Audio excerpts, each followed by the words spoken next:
Hello, everyone, and welcome back to the JT Jorfi podcast. Today I have with me Hazal, and she is an intuitive energy healer. And thank you for being on the show, Hazal. Thanks for having me. It's a pleasure to be here.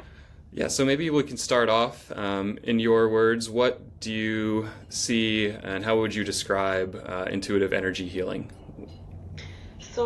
That's the reason I call intuitive. There's so much emphasis on intuition part. The thing is that basically whatever modality I use, it is always based on my intuition and depends on whoever I'm working on, their intention. We just open the safe space, we open the healing space. I dive into unknown and I never know where we're gonna end, how we're gonna go. It's always in that space we are guided through where we need to reach.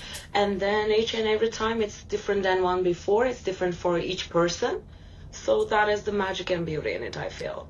Interesting. Yeah, I think the individuality of the practice is, I guess it makes it kind of hard to generalize, but what types of things do people come to you for healing? Are there particular maybe areas of their life that they focus on, or is it kind of case by case around that too? Again, it can be anything. Sometimes they get confused what intention should I set. I can tell them it can be like finding their love partner. It can be something about their career, finances. It can be physical ailment. It can be like connecting their higher self, subconscious mind. Maybe sometimes a certain trauma that they really want to work on, or sometimes it's just balancing the chakras and body. Sometimes connecting in their ancestors, their lineage. It can be anything and everything. There is no limit to intention. That is the beauty. And then, but what would be if we are working on a longer term, like couple of sessions, couple of days back to back, it would be good to just focusing on one topic and dive into and see what is coming deep down to the surface so we can work on and clear one path each time. So it sounds like you're guiding them to connecting to themselves and maybe to a source of truth or insight that they might have within themselves that maybe is subconscious, and you're trying to rise it up to the conscious level. Would that be a fair assessment? It's sometimes some sessions starts with clearing some traumas or subconscious beliefs or balancing the energy, and then most likely I feel like through the end of my sessions there's so much activation happens too. Like I had some people like we needed to activate their third eye so they can be more in tune with their like higher self, with their intention, or it can be sometimes activation of certain chakras. What I feel like it's most likely we dive into the root cause, clearing, bringing to surface, getting messages from their guides, their angelic beings if they believe, or if they have any certain way of a different kind of beliefs, whatever is their messengers, come to the safe space, they deliver the message, we do the releasing, balancing, and then most likely the activation. Interesting. Now, you mentioned there's different modalities and you kind of use your intuition to determine which ones to use. Are there any that you could describe to us, like kind of how these things work to someone like myself and maybe some listeners that have never done practices as specifically like this? What could one expect, or what would be an example? Yes, of course. So what I do, my major practice is Reiki, but I always say I don't do traditional Reiki. So I just use Reiki as like a modality or the safe space that bring that my intuition. So it can be in person, it can be online. It's just like we open a safe space and then I just like tune into their energy body and then just like go through their energy body and tune in wherever is the message is coming, where is the blockage, where is the dense energy, or wherever we need to send the energy, wherever we need to clean, wherever we need to load. So like with the traditional Reiki, in traditional Reiki what we do is like we most likely go through each and every chakra. So I use that modality, start with the crown chakra and then just go down, and in between if I get cold in a certain part of the body or energy body, I just diverse to there and do the work. So that's how I use the basic structure of Reiki and basic way of doing it, also incorporating the intuition, whatever else comes addition to traditional Reiki. Also, besides that, I do theta healing. So in Reiki sessions, the difference is like with Reiki, we are not verbal during the session. We do the integration at the end. Whatever I channel, I deliver the messages at the end. So they have their integration. They tell me what they were feeling. So we bring both knowledge to the table together and integrate together. With theta healing, it is we start with a meditation to bring each of us to a theta frequency, theta brainwaves. And there it is one-on-one. We communicate throughout the process. Whatever the subconscious belief I tune into, I tell them, this is what I feel, this is the blockage. I ask their permission and consent. If they have yes, if they give my permission to release, clear, or download certain beliefs and shift the subconscious system. So it is more like we communicate one-on-one during the session versus in Reiki, we integrate at the end. Interesting. Okay, so like kind of actively conversing, talking during a theta healing session with your client. Correct. Is there any relation, as you were describing the theta healing and kind of accessing subconscious, is it somewhat similar to a hypnosis? So what do you kind of view as maybe the differences there? I feel like at hypnosis, it's like the person is like more in a deeper states and they are guided through the messages and answers. In here, they're in a super relaxed state too, maybe lay down or sitting. But like most likely, I am the one getting the subconscious beliefs and tuning into. Sometimes we integrate too. I ask them question what they exactly believe, what they're exactly fear of, like whatever is they're digging into, how like asking them to bring the information to. But also I am the one most likely tapping into that information field and then getting the subconscious beliefs and then downloading whatever's needed. Interesting. Okay, so it's more like you are able to receive kind of the message or the signals versus in a hypnosis, maybe they themselves are the ones kind of explaining it to the hypnotist. Correct. And in theta healing, again, they are also, some cases they tune into and they're like, this is the memory I'm feeling.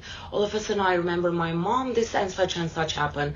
We both like integrate very much in the moment and we do it together, but also most of the cases I also do, this is what I feel, this is the belief, are you feeling in tune with this, do you have permission to change this, and then guiding the journey most likely most of the time. Interesting. And theta, you mentioned it's one of the brain wave states. Does this occur like during sleep, or like does it occur in other like waking states? Like where do typically theta waves come up otherwise? They say that it's like right before sleep and right after we wake up. Okay. This is the word that theta brainwave, and it's like that is what also they say it's most of when we can manifest, again when we can have access to subconscious mind, and then when we want to change certain beliefs or like bring some future and manifestation, it is that when before sleep, right after sleep, it's that the very, very lower frequency of brainwaves that we can do the work. Okay, so you're able to kind of instruct or actively guide a person into that state of like the half awake, half asleep state. Oh, actually, it's like this theta healing. It has its own meditation. It's like a short meditation. It's just like through that we just reach to that the theta brainwave, and it just happens very quick, very profound, and they're with a very relaxed mode, still super conscious, still very aware, but also very allowing the information and energy to flow. Very cool. Maybe a kind of pivot as to how you got interested in this, how you maybe discovered that you had certain talents and maybe abilities or proclivities toward these types of practices. What inspired you to kind of follow this path? To be honest, actually, the funny thing is that I born and raised in with religion Islam as a Muslim, so like I had more like a religious background, and I maybe as a teenager or as a child had fear of spirituality, hold myself back of spirituality, and then I was like, okay, maybe I shouldn't go that direction. I should keep my logical mind, my analytic mind. So I always kept distance. I even didn't dive into. So one day, like, I was in a very, very deep state in my life. I was having some physical issues, physical ailments, like all that leaded to some mental breakdown, and I was in a very, very dark spot. And one day I just woke up from a nap. I was like so sad, so depressed. I didn't know how to navigate my feelings. And people sometimes say that I heard a voice. I literally heard a voice. And I was in my room by myself. I'm like, who is speaking? Like, what is going on? Like, that voice just pulled me back from that state of mind, pulled me back from that darkness. And I'm like, wow, something is happening. Someone is talking to me. And I heard a message on that time. It was so clear. I still remember the message say that, be patient, your hand's going to teach you something. I'm like, wow, what is my hands? What is going to happen? And my mind all of a sudden start thinking about this message and hearing. And I had a strong urge to go and Google self-healing with hands. Everything was so clear. I didn't know what was happening, but everything was so clear. I'm like, I'm just going to follow. Like, I just let it be. I go to Google self-healing with hands. I found a book with exact that title. I downloaded the ebook right away, and that was about pranic healing. I never heard what it is before, but I'm like, I'm just so much guided into this. I'm just going to go through. I read the book in a couple of days. It really helped me to ease the pain I was going through on that time. Then I still keep Googling what is pranic healing, what is that? I found a workshop happening like in a week or two. I'm like, this is a sign I have to go. Like, workshop is happening next to me. I just read the book and I go to workshop. I'm so excited learning. And there, when we are practicing on each other, everyone practice whatever we learn in the moment. And then I remember I was working on like the sacral chakra of another colleague, another lady, we were practicing on each other. When I was like on that moment, we were swiping the energy, and I had a numbness in my pinky, and I had an urge, some voice in my head to talk to energy. I'm like, okay, energy, what is in here? What are you still holding on to? It is so strong. And then energy start talking back to me. I start getting visuals. I realized seeing that she had like a umbilical cord is the right word to say. Her connection to her mom. She was like a mature aged woman. I'm sure she had her kids, but it was her connection to her mom still holding on to certain resentments. And then I talking to that energy, asking what it needs, asking it to release. And I was like, wow, I asked the instructor, like, everyone is like talking to things. I hear things, I see things, what is going on? And I just got so excited. And since then, whatever comes my way, I just followed. Wow, that is wild. That's like, I got kind of chills when you were describing that experience, like moving the energy around. Now, did the other person that you were, I guess, interacting with, that you were moving her energy, did she kind of realize what was going on? Did she know, like, did that come up to her, like in her mind too, of like that connection in that umbilical cord that you mentioned, or was it kind of more like passive on her side? No, she didn't feel, I guess, in whatever exactly I'm feeling. But when we integrate, I told her this is such and such. I felt she's like, wow, how do you know? I've been working on so much my issues with my mom, but I still feel like recently some anger, some resentment start coming up. I thought I got over it, but I'm like, just wow, interesting. So what happens in these sessions, I always tell whoever I am working with, please be in tuned. They may get some messages in a different way, and I may get in a different way. So it doesn't always have to be the same way. So they go through their own journey, and it's so magical that our subconscious mind, even though we are in the most relaxed state of mind, it still has full power. That's how I feel. Full consent. I have some certain moments when subconscious mind is like, I'm not ready to release this to you. Then I just be there witnessing them on whatever realm we are practicing in that moment. I tell them, okay, receive as much as you're willing to receive. You don't have to reveal it to me, but allow yourself to go through. Sometimes they keep messages to themselves, or sometimes I receive different, they receive different. But the beauty is at the end, when we integrate, it's like a mirror to them. Like they're like, my body is still holding on to these things, or my energy field is still carrying all this from the past, or worries or traumas. So it's just like bring them that realization. They're like, wow, I need to pay more attention. I need to be more conscious about it. It's just reflect mirror back to them.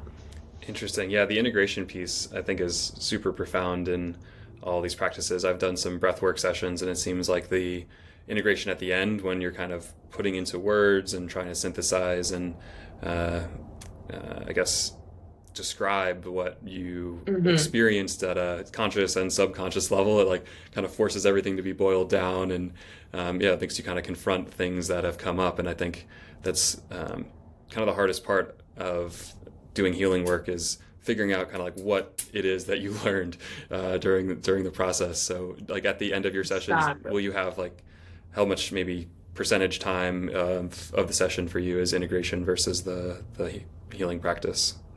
So I also want to mention that it was so right. Sometimes people go through these journeys, but they don't know how to integrate. I feel like the biggest strength for me is that in that field that we holding the healing space, I access so much to knowingness. Since they are the ones going through that journey, they have like so much pain in it or so much feelings associated. I am the observer, so I don't have any attachment to that feelings. So I have full connection to knowingness. So that's the reason I can so easily integrate and I can so easily navigate the map, what is going on in their life and in their energetic field. So then I can say like, okay, this is that happening, and that integration helped them to go through their own journey with a different perspective. So most likely those integration, what I do is like at least like maybe 10 to 15 minutes at the end of the sessions. We integrate, and if there's still, I feel like there's certain things we need to go back, maybe revisit a little bit, cleanse a little bit, maybe they need to ground it a little bit more if there's so much came to surface.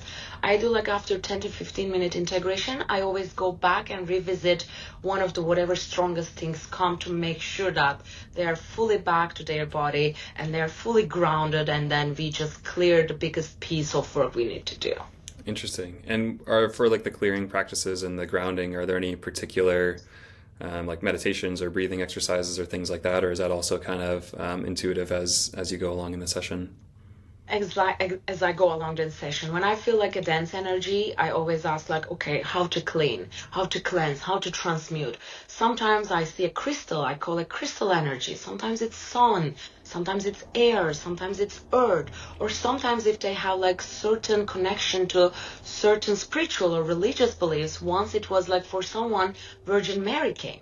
Virgin Mary was holding space so much, and when I talked to the person at the end, she was like crying. She's like, every time I'm in tough moment, I pray to Virgin Mary, I feel her presence.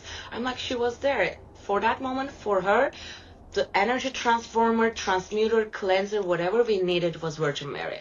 Again, in the moment I asked, like, how can I transmute and transform this energy? Whatever in that space we need to, it comes to the surface, and then I ask the help for that energy to cleanse. Very interesting. Yeah, even yeah, the talking about energies and kind of across like maybe like space time and generations and things like that has always been something that kind of, as you mentioned before, like my logical brain, the one that's trying to make analytical sense of the world around me, it's like, well, none of that can be real, right? Because it's not in this like three-dimensional reality right now, so I must discount it or not believe it. Do you think that the kind of more logical side of the brain like interferes with your work, or like is that, I guess, where the meditative states come in to kind of reel that back and remove some of the doubts? Is that part of it as well? So when I work with other people, my logic is not present. What I feel like whenever my logic is present, whenever they have resistance. So whenever they are like pulling that energy back from the knowingness or higher knowledge, I feel like their ego, subconscious mind, logic, whatever to name it comes back to the surface, comes back to the space, and I feel like my logic, I'm like, okay, they have resistance here. Whenever there's no resistance, my logic never comes to the space when I work on others. But funny thing is that like when I work on myself, I am the subconscious mind. I am the higher self. I am the observer. I'm the one feeling the pain. That is when I personally feel like that I get tangled. It is so hard for me to be the one-man show and doing the same healing on myself, because there I'm observer. I'm also feeling everything. Right. So the whatever information comes, I'm like, what is true? Is it okay? Or do I believe, or I'm making up? Then I go through that self-questioning and self-doubt. But whenever I work on others, it's crystal clear. It is so smooth. It's so profound, because I'm there to observe. I'm there to witness them, to heal and shift their timeline, shift their path and choices or quantum leap, whatever is happening. I just observe. I'm so detached. So that is so smooth and easy when I do on others. Yeah, that makes a lot of sense that, as a distant or third party or disinterested maybe party, you're able to, just not be attached to the things that come up. I know, I would imagine that myself, like if one thing was coming up one way or the other and I didn't like it, then I might kind of jump in and try like, oh no, that can't be true. But you obviously, as the facilitator, you don't have a preference one way or the other as to what's coming up. You won't feel maybe embarrassed or ashamed of certain things, or prideful Hmm. of other things. So I could totally see how having somebody else being a separate party would enable these things to come up, and maybe just be a little bit more visible and able to be recognized. Yeah, I guess for doing work on yourself, like, do you think there are kind of inherent limitations in that, just based on your own maybe attachments to your own outcomes, where you, like, you yourself need to get a third party as well to work through some of these things? It's a lot easier when I work with other people because in that case they are the observer. I'm having a hard time to explain it even to myself, but it's so interesting whenever there's like the third energy. It can be a person, it can be a music, it can be a guided meditation, it can be something to anchor, crystal. It is just like I feel like another force in the space. It brings so much balance and it's like brings so much ease. But that is something I also personally a lot practice to tune into my own intuition, whereas I also tune into my subconscious mind. There are certain practices I do on myself that allows me to do it very profoundly, which is in that case, if I'm going to do a self work, I do intuitive tapping. Hmm. Again, it's like a modality that I'm trying to practice and trying to develop on my own. It's like EFT, emotional freedom technique. They use it at the therapy or tapping, to name it. But what I do is like I bring intuition into that too. So I open the space for myself. There are certain energy meridians and energy points to tap into to open that space and energy flow. And then I just start with whatever I want to work. And then it is more like I do the self-talk and I try to break through that my conscious mind with the self-talk. I take myself to the emotion and deep down or the visuals, whatever I need to go. It is so interesting that I reach out the point. It's like a shifting the light switch. I'm in the subconscious. There is somehow it guides itself. It's like I'm under the sea, under the water. I swim through. I cannot control. I cannot resist. Cry, scream, jump, like silence, whatever needs to happen. It happens. I do like the self-talk and self-guidance. That is so far what I found the most that it works on when I do the self-healing solo.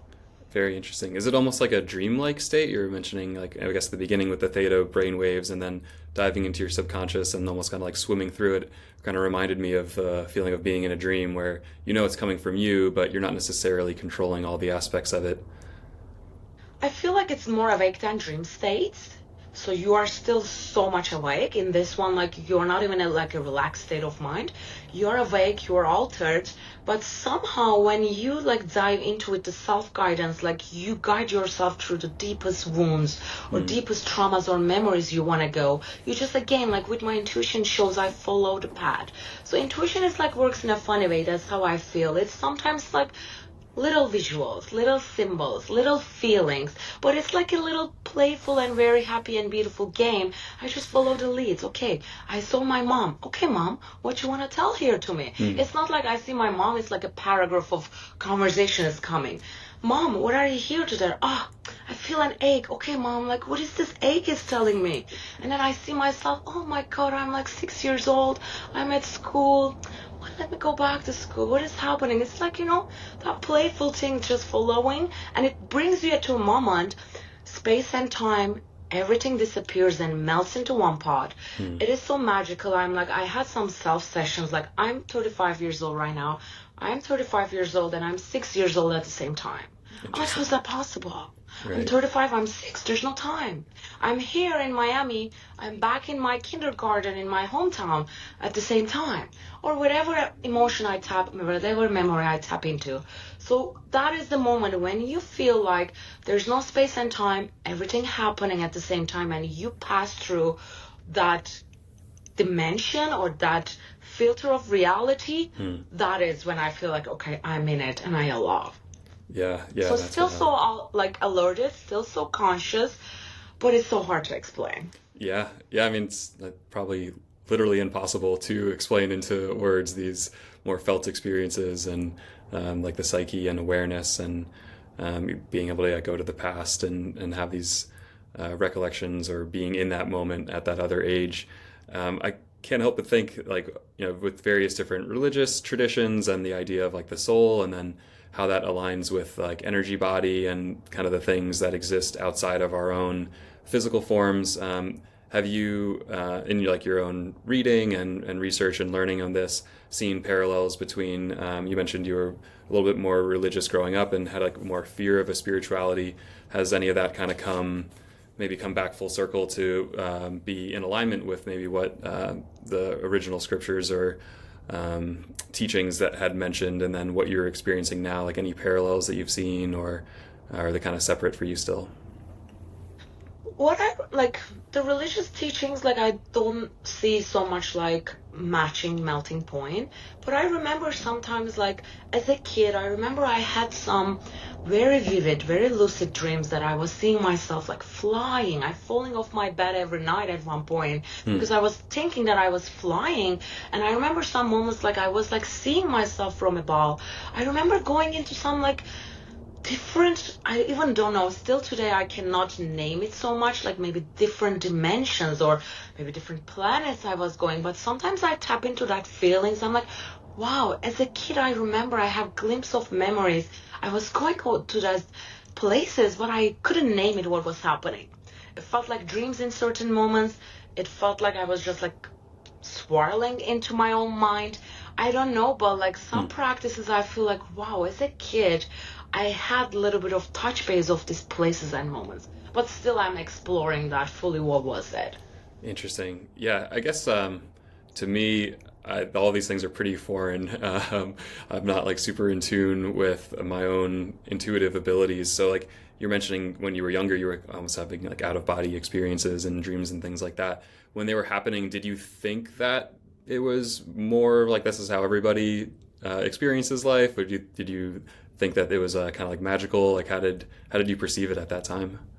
I was so young. I was like 5, 6, 7 years old maybe. I just thought all of them like a dream. And I thought I just like a crazy sleeper. I don't know how to sleep. I'm out of control. My mom was putting some pillows to the ground. So each time, every time I fall at this, I don't fall on the ground. I didn't know. I just thought that seeing some dreams and I'm just like get excited in my sleep. I don't know. I couldn't fully understand. Yeah. But I don't think so. It was a long period of time and it was a little bit short, or maybe this is as much I can remember right now. Yeah.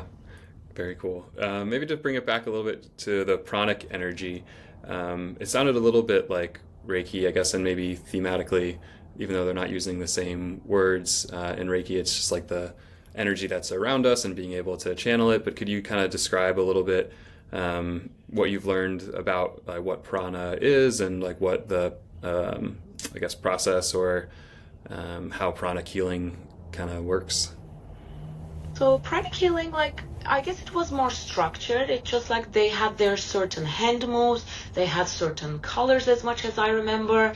It's like I feel like what is so important for everyone is like just go through their journey and find what modality matches with them. So I learned pranic healing. I'm so grateful because it was the first step I had opened this door for me. But at the end I didn't feel so much connected to it. So that's the reason I kept searching. Then I learned Reiki, I learned Akashic records, then I learned theta healing. I did some other practices in between. So that is, I remember there was so much structure. Personally, where I stand right now in my life, I like more flowy, open and intuitive things. I also learn a lot in each and every session when I hold space. Sometimes I learn to, wow, there's like a information for me in here, too. There's a teaching for me. And I approach it like so much in flow and dynamic. Whatever needs to shift and change in the moment, I'm so open to it. So I found it in the moment so structured, so I didn't feel so connected. But I remember they had certain hand moves, certain colors, certain way of like pulling the energy and replacing it with the clean energy, more or less what I remember. Interesting. Are there any maybe daily habits or practices or even like diet and things like that that you try to stick to maybe stay more clear or have your abilities manifest a little bit more easily, like any sort of daily routines or maintenance that you are mindful of? So for me, what recently over a year, what works so much is like moving my body. So I work out regularly. I feel like it is a beautiful form of meditation, healing, release, name it. Sometimes I go to yoga and I feel like it's like a somatic work. I feel my muscles release certain energies. I even cannot pinpoint, but I feel like so refreshed. So like what I do daily is like moving my body to tune into. Since I do movement daily, whenever I feel like my body is not at ease, again it gives me signal. I'm like, oh wow, maybe I need to do this a little bit more, or like I'm so much in tune with my feelings, my body. So what I do, it's like on a daily basis moving my body physically.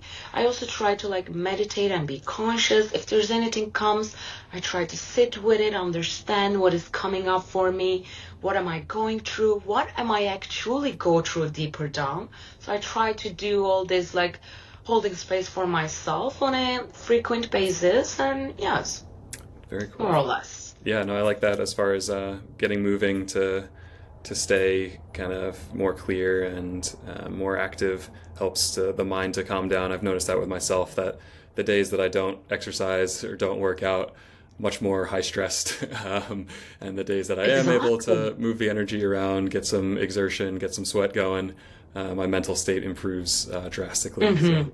and I've heard in the past, I'm curious if you've run across this too, that a lot of our emotions are stored in our physical body. Have you heard that as well? Like, what are your thoughts on that? Recently, on one of my meditations, I had a moment of like a rebirth. I felt like how soul gets into the body. And then in that moment, the information I felt like our soul has its own knowledge carried from the past lives, carried from the past forms. And then when it enters to the body, that soul brings all the traumas not released in the past. That is where I felt like maybe some people have so much issue with their back, but they cannot even name it. I felt in that moment, soul carries that from past, still didn't do the work, so that energy comes to this body, this form, carrying that past issues or certain parts of the body, so it just distributes and manifests in this physical body, whatever is not resolved and whatever is being carried. So that's what I felt like. Certain way of our soul chooses the body, Hmm. or like even chooses to some families maybe with genetic disorders, or maybe some sort of like the physical ailments in the history. It knows it comes to give us opportunity, tune in and release. So yes, I believe definitely our soul manifests all these past unresolved emotions and traumas in our physical body. Interesting. So, in that kind of logical progression, there is like if the soul is bringing traumas from previous incarnations, say, then maybe the goal would be to recognize them, to confront Hmm. them, and then find a way to release them. Is that, I guess, is that kind of part of the intuitive energy healing process of like bringing those to the surface so that they can be moved past? Yes, exactly, exactly. Sometimes when I do the sessions, some people's like, and physically, I feel like, oh, like their shoulders, like so much energy. And I ask, hey, do you have anything with your shoulder? Oh, yeah, I had a surgery from there. So, like, still that energy speaks Mm. to whatever physical issues going on there. I totally believe, of course, like, I feel like healing is all perspectives. If there's a physical ailment, of course, we need to do, if there's any medicine to take, any dietary change, any physical change, do whatever it requires on like more westernized or more 3D and physical form to heal it. I totally firm believer we need to do that, but also we need to tune into what is emotionally there I need to sit with. I need to Mm. see, I need to hear, I need to let go. What is there happening in more deeper or more energetic level? I feel like when we do this both together, it's more a lot more expedited healing is possible to happen. Right. Like you kind of can't separate the physical body from like the mental and emotional bodies. They're all one Definitely, package deal. definitely. Yeah. 100%.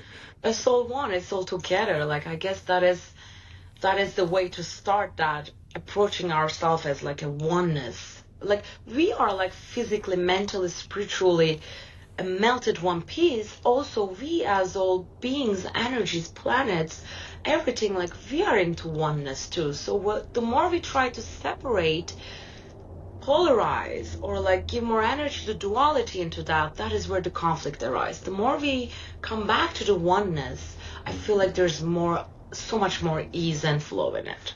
Yeah. Yeah. It makes sense with, I don't know. I guess the first thing that came to my mind with that separation is like isolation and COVID lockdowns and being by myself, it's like, yeah, I think the just being connected to the world around you, whether that be like socially or able to get out to talk to Mm-hmm. friends or just interact with your environment and feel that connection to the broader world, makes a big difference in physical and mental well-being for sure. Very cool to think about. Is there anything on the horizon that you're studying or looking forward to learning moving forward?